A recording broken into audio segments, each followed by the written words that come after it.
नमस्कार दोस्तों, अगर आपको भी भारत और इंग्लैंड के बीच खेला गया तीसरा वनडे मुकाबला पसंद आया हो तो इस वीडियो को दिल से एक लाइक जरूर करें। दोस्तों, 3 मैचों की वनडे श्रृंखला का तीसरा और अब तक का सबसे रोमांचक, सांसों को रोक देने वाला महामुकाबला आज क्रिकेट इतिहास की 2 बड़ी टीमें भारत और इंग्लैंड के बीच नरेंद्र मोदी स्टेडियम अहमदाबाद में खेला गया। ऐसे में मुकाबले की शुरुआत हुई इंग्लैंड के टॉस जीतने को लेकर। जी हां, आज के इस रोंगटे खड़े कर देने वाले महामुकाबले में कप्तान जोस बटलर ने टॉस जीता और पहले गेंदबाजी करने का फैसला किया और विपक्षी टीम भारत को बल्लेबाजी के लिए आमंत्रित किया था। फिर मुकाबला शुरू हुआ। रनों की बारिश करने के इरादे से भारत की ओर से कप्तान रोहित शर्मा और शुभमन गिल ओपनिंग बल्लेबाजी करने के लिए मैदान में उतरे। दोस्तों, इन दोनों ही बल्लेबाजों के कंधों पर इस महामुकाबले में अपने टीम को एक विस्फोटक ओपनिंग शुरुआत दिलाने की बड़ी जिम्मेदारी थी। लेकिन दोस्तों, इस तीसरे वनडे मुकाबले में टीम इंडिया की शुरुआत काफी खराब रही। जी हां, और पिछले मैच के शतकवीर कप्तान रोहित शर्मा आज टीम के लिए कुछ खास योगदान नहीं दे पाए और दूसरे ओवर की पहली ही गेंद पर विकेट कीपर के हाथों कैच आउट होते हुए अपना विकेट गवा बैठे।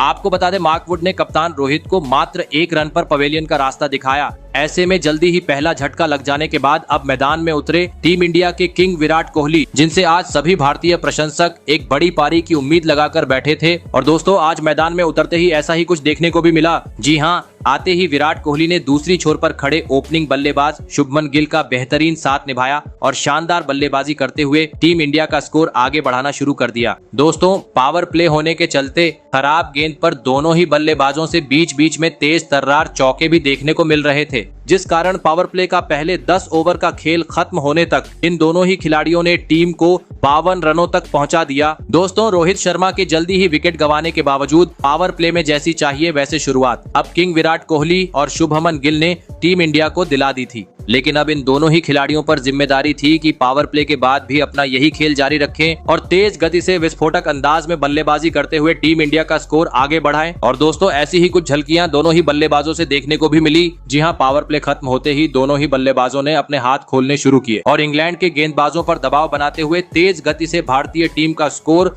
आगे बढ़ाना शुरू कर दिया। दोस्तों, सेट होने के चलते अब दोनों ही बल्लेबाज बेहतरीन लय में इंग्लैंड के गेंदबाजों के खिलाफ मैदान में नजर आ रहे थे, जिस कारण अब भारतीय टीम का स्कोर 7 के रन रेट से आगे बढ़ रहा था। और इसी के चलते देखते ही देखते इन दोनों ही खिलाड़ियों ने इस तीसरे वनडे मुकाबले में अपना धमाकेदार 50 जड़ दिया और साथ ही साथ भारतीय टीम के स्कोर को भी 100 रन के पार पहुंचा दिया। दोस्तों, शुभमन गिल और विराट कोहली काफी बेहतरीन तरीके से टीम इंडिया को अब आगे बढ़ाने में जुट चुके थे। लेकिन तभी इंग्लैंड की ओर से मैच का 19वां ओवर लेकर आए जादुई स्पिनर गेंदबाज आदिल रशीद ने भारतीय टीम की इस जोड़ी को तोड़ दिया। जी हां, और ओवर की अंतिम गेंद पर अपना 50 पूरा कर चुके विराट कोहली को विकेटकीपर के हाथों कैच आउट करवाते हुए भारतीय टीम को दूसरा झटका दे दिया। आपको बता दें, किंग विराट कोहली आज 52 रन की पारी खेल आउट हुए। ऐसे में 2 बड़े बल्लेबाज पेविलियन लौट जाने के बाद अब मैदान में उतरे श्रेयस अय्यर और आते ही अय्यर ने दूसरी छोर पर खड़े सेठ बल्लेबाज शुभमन गिल का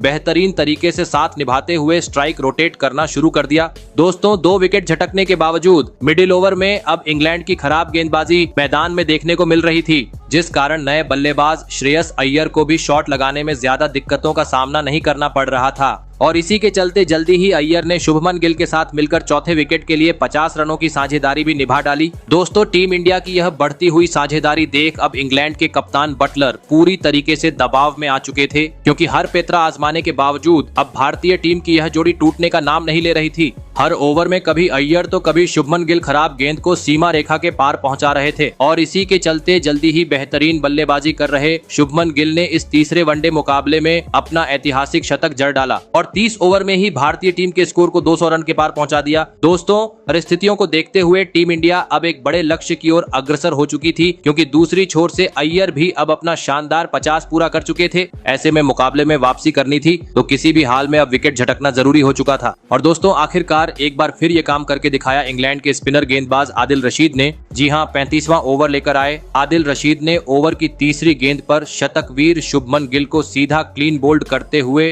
भारतीय टीम को तीसरा झटका दे दिया। आपको बता दें, शुभमन गिल 112 रन की बहुमूल्य पारी खेल पवेलियन लौटे। ऐसे में अब श्रेयस अय्यर का साथ निभाने मैदान में उतरे अनुभवी बल्लेबाज केएल राहुल फिर यहाँ से कुछ देर तक तो केएल राहुल और अय्यर के बीच साझेदारी देखने को मिली, लेकिन मैच के 39वें ओवर में एक बार फिर आदिल रशीद ने अपना जादू बिखेर दिया और टीम के लिए खतरा साबित होते जा रहे श्रेयस अय्यर को विकेटकीपर के हाथों कैच आउट करवाते हुए भारतीय टीम को चौथा झटका दे दिया। आपको बता दें, श्रेयस अय्यर 78 रन बनाकर आउट हुए। फिर मैदान में उतरे विस्फोटक बल्लेबाज हार्दिक पांड्या और आते ही 2 आसमानी छक्के जड़ते हुए उन्होंने अपने पारी का आगाज कर दिया। लेकिन दोस्तों, इतनी बेहतरीन शुरुआत मिलने के बावजूद वह अपने पारी को ज्यादा वक्त तक आगे नहीं बढ़ा पाए और आदिल रशीद की गेंद पर सीधा क्लीन बोल्ड होते हुए 17 रन की पारी खेल पवेलियन लौट गए। दोस्तों, लगातार झटके लगने के चलते अब टीम इंडिया दबाव में आ चुकी थी, क्योंकि इसके बाद मैदान में उतरे अक्षर पटेल भी खराब शॉट खेलते हुए अब पवेलियन की राह पकड़ चुके थे।